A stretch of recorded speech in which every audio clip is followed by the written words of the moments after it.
Hello, welcome to another edition of the Pace Report. I'm Brian Pace, reporting from the Jazz Standard here in New York City.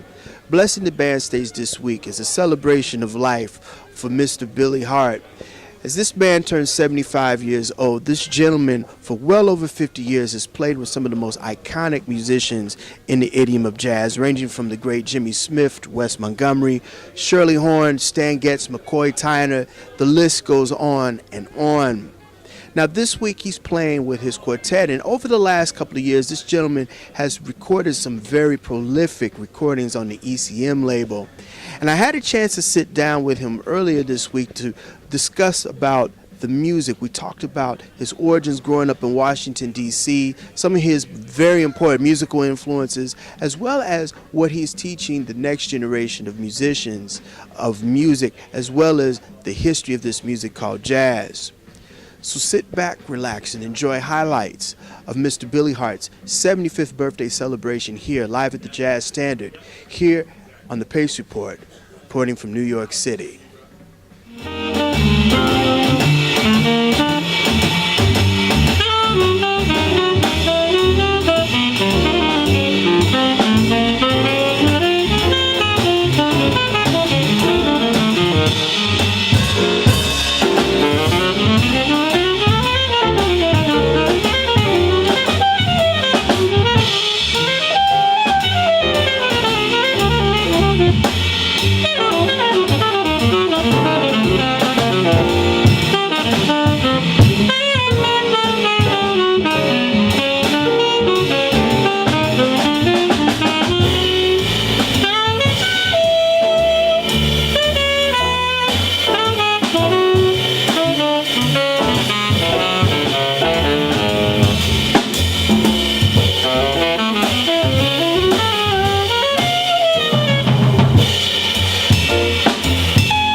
Billy, it's an honor and a privilege to be sitting down here breaking bread with you.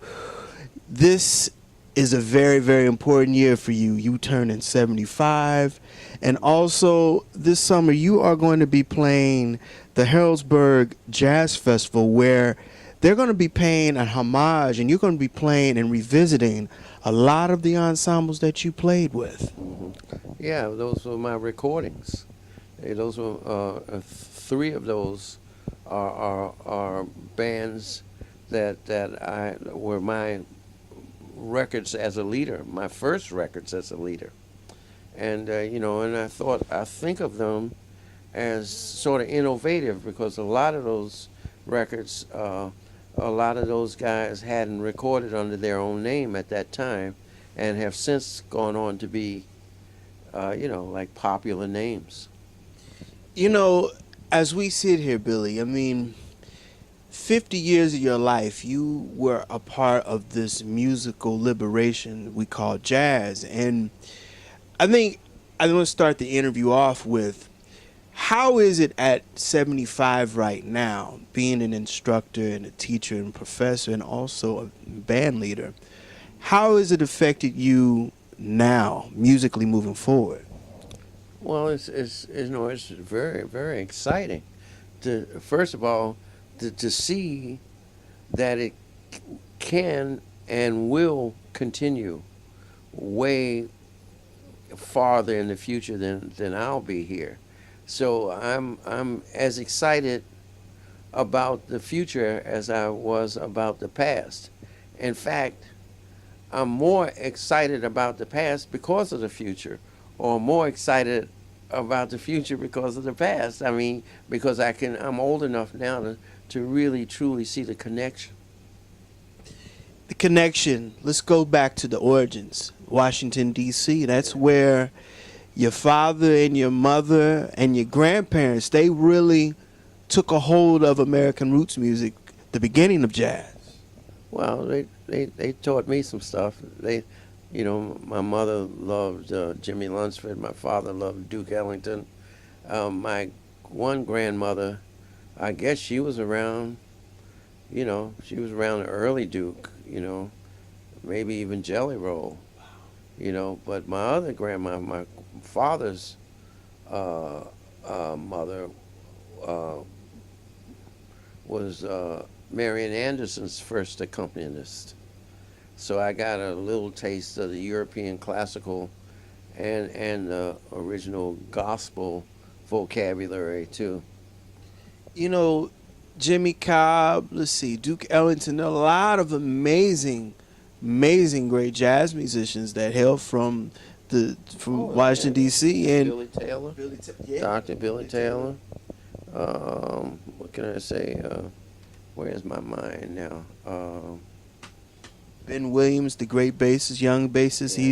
He's Oh, a lot of young musicians, and it's always been a bass player's city. Keita Betts,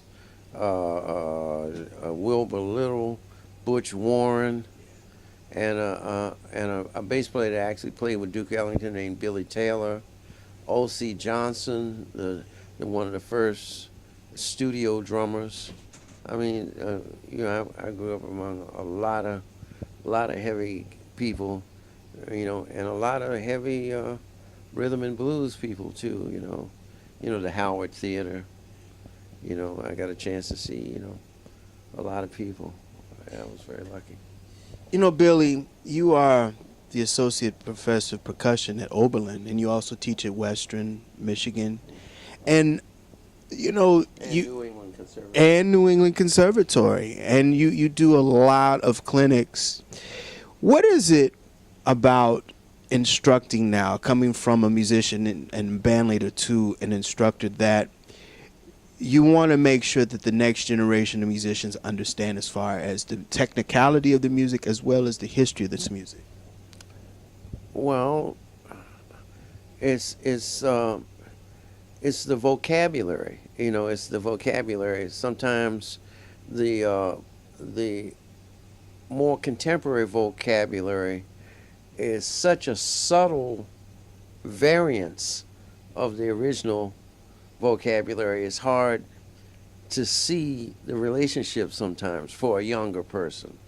So I think that's one of the main things I try to show, that this comes from that, or this in fact is that. So that's one of the things you do, and of course that helps you. It helps them relive the music. I mean, it's amazing. As much as I love and worship Max Roach and Elvin Jones and Lou Hayes and Tootie Heath, and I mean, let's not forget about Papa Joe Jones. And I'm talking about the genius of it. It's not just like he was just a great drummer. We're talking about like a major innovator in his music, and according to people like Coltrane, these people cause innovation in all walks of life.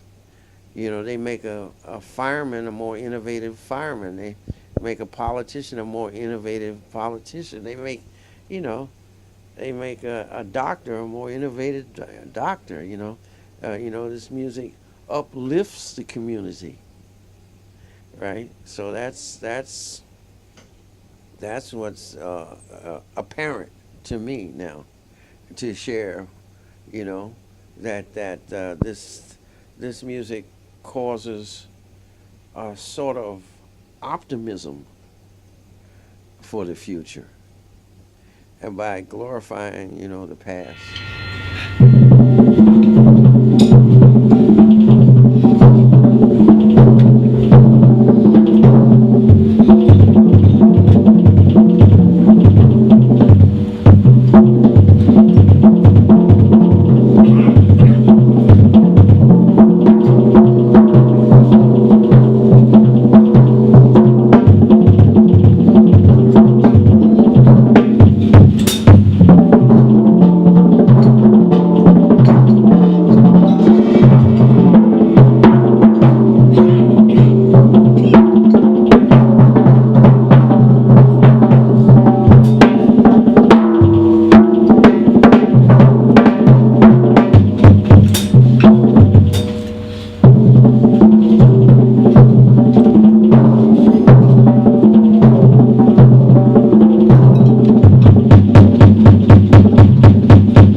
Billy, you have had the honor and privilege to lead a lot of great and co-lead a lot of great groups. And this band that you have has been, you guys have had a great run. Ben and Ethan, and I want to know, in putting together a band, what are some of the things that you look for as far as a musician to interpret your music? Well, for some reason, I like people that are futuristic in their thinking. So of course that's it's not as easy as it would seem because a lot of the newer guys lack a certain amount of experience to be compatible with somebody as old and crotchety as I am, you know. So but what I have in this band is are three really brilliant minds, you know, and people that really respect the tradition of this music. I mean, I just heard Ethan give a lesson. Well, what do you call it? You can't call it a lesson, but Lecture? a lecture, all right, on Willie the Lion Smith and James P. You know, James P. Johnson. yeah, and it was very well done, you know. So he's aware like that far down, to say nothing of his love and understanding of Bud and Art Tatum and people like that, Teddy Wilson, and of course it goes without saying Horace Silver and Wynton Kelly and so and of course Ben is the same way. Yet, in other words, there are people that I know that have heard the Bad Plus, and I tell them that, well, Ethan is the pianist. He said he cannot be the same pianist, So he's very much in the new guard, in the front guard, but he has a basis of the tradition. He's more knowledgeable in the tradition than most. So that makes him very compatible with my direction. And then, of course, the same thing with Ben. I'm always talking to Ben about, some of the new, younger, guys, especially, say, somebody like Marcus Gilmore or people like that. And he said, I'm too busy trying to learn about the bass players of the 40s and the 50s, Wilbur Ware and Doug Watkins, to say nothing of Paul Chambers, of course, and, Percy Heath, and, so that's where he is, Wilbur Ware and Jimmy Garrison, and, so that gives you some idea. And Mark Turner was unbelievable how much depth and how deep he is. We did band for last summer together, and some of the lectures he gave were very enlightening. And I don't know anybody that's on the tenor saxophone that's more contemporary than he is tonight. Now. So I'm just very fortunate to get. That's be above and beyond what I would choose for something in my direction. I've just been extremely fortunate to find these guys. It's almost like they found me. The thing that people really admire about you, and including myself, is throughout the years, you have played with some very significant, important musicians, but guys like Stan Getz and guys like Wes Montgomery, they allowed you to stretch and take the tradition where you wanted to go. Well, they were very encouraging, but it wasn't that free. They would say, okay, that's far enough. you know, uh, you know, Stan Getz gave me some very valuable lessons, you know, and Wes did too. I mean, they were very clear, but the point was that I could recognize I was I was grateful for the suggestions they gave me.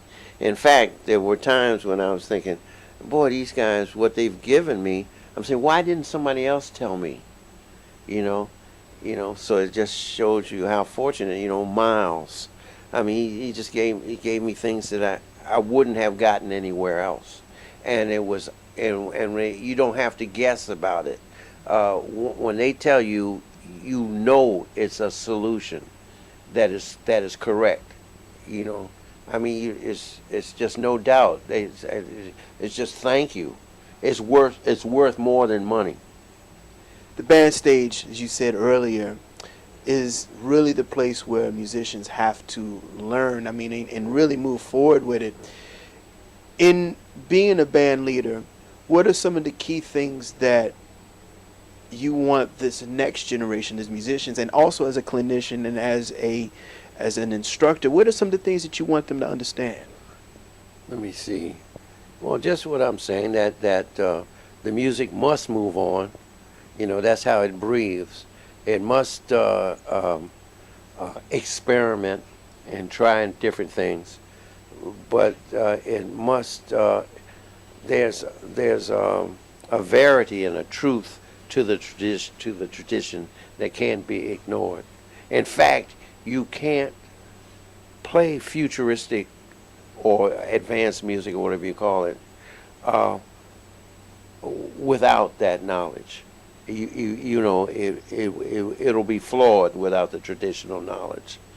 And as great as as much potential as a lot of the young guys have, it only gets strength and depth when they relate it to the tradition.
part of the interview where I talk to the jazz masters like yourself to reflect on some of the influences who made some strides in your life as a musician and their craft as future drummers.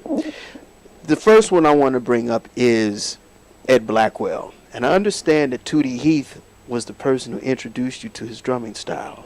That's very true. That's very true.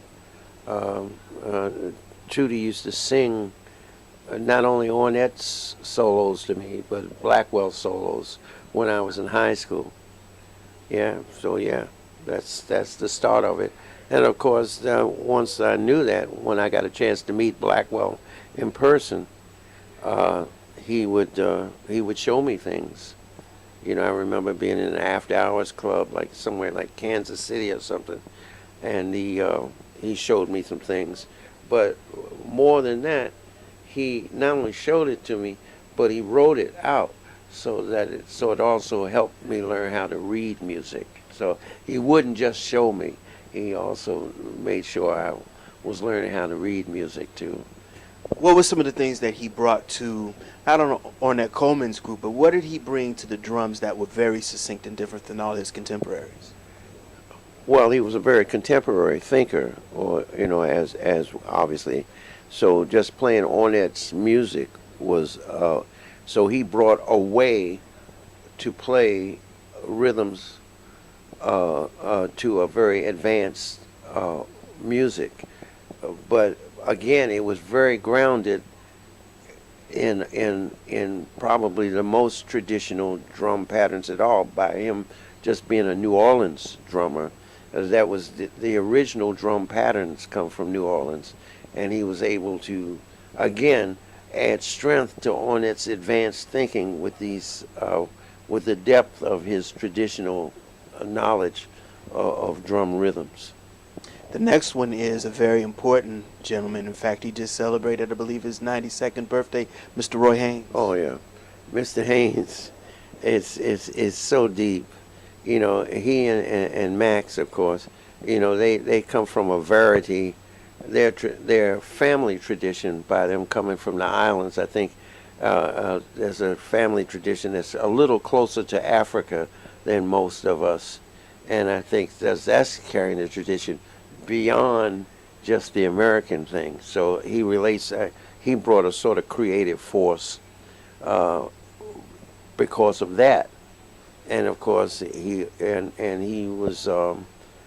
Then he had a chance to play. I'm trying to think of the name of the guy, the first guy he played with, that had been Louis Armstrong's pianist, and then Lester Young, and then Bird, right? And but people they go straight to Coltrane without remembering that he also played with Monk. Then after that, he mentored all of these young heavyweights like Eric and Freddie Hubbard and Booker Little, right? So, but I mean, but look what that also gave him. Look, like how expansive he was. And so when I think about, say, somebody like Tony Williams or Billy Higgins or Elvin Jones, it's very obvious and very clear to me the influence that Roy has had on them. Thus, the rest of the drum community. The next one is Elvin Jones. Well, well, I asked Elvin myself. I was saying, man, like, I really just need you. Play so different to me. What were your influences?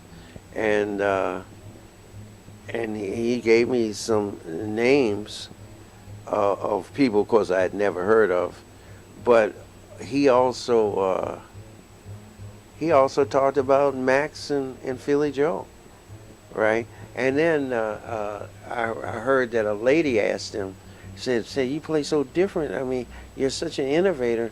He said, you really think so? He said, I was always trying to play like Kenny Clark. Wow. Right? So, and then of course, during some of his last years when he gave clinics, it was based on some of the older books, rudimental books that you would not have thought that he had covered, So Jones, of course, he played with Oneida Ruth. You know, he played with John Coltrane. So they like Max and Bird. Coltrane, I think Coltrane and Elvin were able to borrow from each other. The last one, and this was a very important one, and I've read some things that you read about this gentleman. Tony Williams really did kind of bring a very youthful dynamic to the tradition when he first came out moving forward. Yeah, yeah. Well, I think, you know, everybody sees God in their own, in their own influences. So I think people like Jack and Tony and myself, I think we're the first generation to hear the new pop music, as you call it, like rock and roll first. And we were able to, but I think Tony took it further in that he could relate this kind of eighth notey kind of drum rhythms to the Cuban music that Max and Philly Joe and Art Blakey and those guys before him had done. So he could relate. I think he could relate the rock and roll rhythms back to the Cuban rhythms, and then as he got more into it, the Brazilian rhythms that were to come. So as far as I was concerned, Tony is probably the inventor of or the designer of so-called fusion drumming that we're listening to so much today. Like there's the commercial or popular music of the day, but then there's also the creative, more advanced versions of it when you hear Harvey Mason or Dennis Chambers or Kendrick Scott or Eric Harlan or Nasheed Waits or I think it all comes from that. I think Tony designed this most contemporary way from that, right? And I think he designed fusion drumming, if not fusion music, period.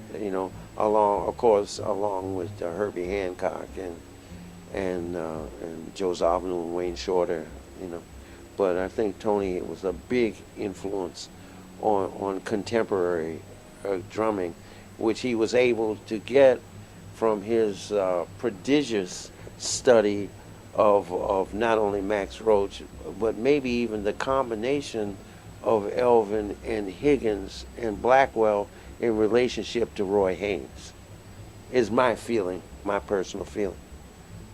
That'll do it again for another edition of the Pace Report. I'm Brian Pace, reporting from the Jazz Standard here in New York City. I'd like to wish a very happy 75th birthday to the legendary and talented Billy Hart. Also, I'd like to personally thank the staff and management here at the Jazz Standard for their warm hospitality, as well as I'd like to personally thank Miss Tina Pelican over at ECM Records for arranging my time with the legendary Billy Hart. As always, please visit my website, www.thepacereport.com, for my weekly column, as well as my past segments. Until next time, remember, if it's in the groove, it'll make you move.